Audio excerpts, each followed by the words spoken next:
Hi all welcome to food for all. இன்றைக்கி நம்ம சேனலில் ரொம்பவே சூப்பரான ஒரு முட்டை மசாலா ரெசிபி தான் பார்க்க போகிறோம். வாங்க எப்படி பண்ணுறதுன்னு பார்க்கலாம். ஃபஸ்ட்டு அதுக்கு ஒரு கடாயில் கொஞ்சமாக எண்ணெய் விட்டுட்டு 1 ஸ்பூன் சோம்பு, 1 ஸ்பூன் ஜீரகம், 1 ஸ்பூன் மிளகு, கூடவே பட்டை, கிராம்பு, ஏலக்காய், ஒரு 3 காஞ்ச வத்தல் நான் சேர்த்துருக்கேன். நீங்கள் உங்கள் காரத்துக்கு ஏற்ப சேர்த்துக்கோங்க. இது எல்லாத்தையும் எண்ணெயில் லைட்டாக வறுத்துக்கலாம். மசாலா கரிஞ்சிடக்கூடாது. லைட்டாக சிம்மில் வச்சு வறுத்துக்கோங்க. இப்போ இது கூடவே நான் 2 பெரிய தக்காளியை நல்லா பொடிசாக கட் பண்ணி வச்சுருக்கேன். அதையும் ஆட் பண்ணிக்கலாம்.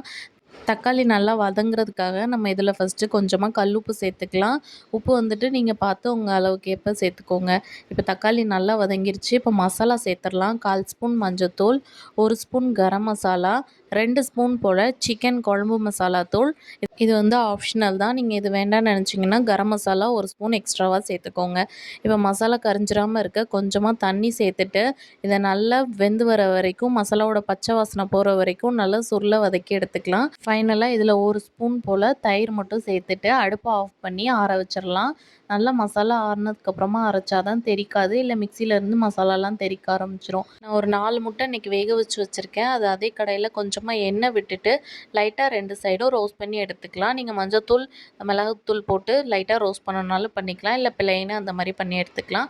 இப்போ அதை எடுத்து மாற்றி வச்சுட்டு எக்ஸ்ட்ராவாக கொஞ்சமாக எண்ணெய் சேர்த்துட்டு நம்ம வந்து 2 வெங்காயத்தை நல்லா பொடிசாக சாப்பரில் போட்டு கட் பண்ணி வச்சுருக்கேன். அதையும் ஆட் பண்ணிக்கலாம். நீங்கள் வெங்காயத்தை வதக்கி அரைச்சிங்கனாலும் டேஸ்ட்டு நல்லாயிருக்கும். இந்த மாதிரி பண்ணிங்கனாலும் சப்பாத்தி தோசைக்கு சாப்பிடும்போது டேஸ்ட்டாகவே இருக்கும். இப்போ நம்ம வெங்காயம் நல்லா வதங்கினதுக்கப்புறமா இதில் ஆல்ரெடி அரைச்சி வச்சுருக்க மசாலாவை ஆட் பண்ணிவிட்டு கொஞ்சமாக மிக்ஸி ஜார் அலசி தண்ணி ஊற்றிக்கலாம். நீங்கள் நிறையா தண்ணி ஊற்றி வச்சிங்கன்னா முட்டை குழம்பு மாதிரி ஆயிரும். இது வந்து நம்ம முட்டை மசாலாவாக பண்ணுறதுனால நான் இன்றைக்கி தண்ணி கம்மியாக சேர்த்துருக்கேன். இது கூடவே நம்ம ஆல்ரெடி வறுத்து வச்சுருக்க முட்டையும் சேர்த்துட்டு நல்லா மிக்ஸ் பண்ணிவிட்டு உப்பு செக் பண்ணிவிட்டு ஒரு 15 நிமிஷம் மூடி போட்டு வேக வச்சிங்கன்னா இந்த மாதிரி நல்லா எண்ணெய் பிரிஞ்சு வந்துடும். சப்பாத்தி, தோசை, சாதம் எல்லாத்துக்குமே சூப்பர் காம்பினேஷனாக இருக்கும். கண்டிப்பாக எப்படி இருக்குன்னு செஞ்சு பார்த்துட்டு கமெண்ட்ஸில் சொல்லுங்கள். நம்ம சேனலை மறக்காமல் சப்ஸ்கிரைப் பண்ணிக்கோங்க. பாய்.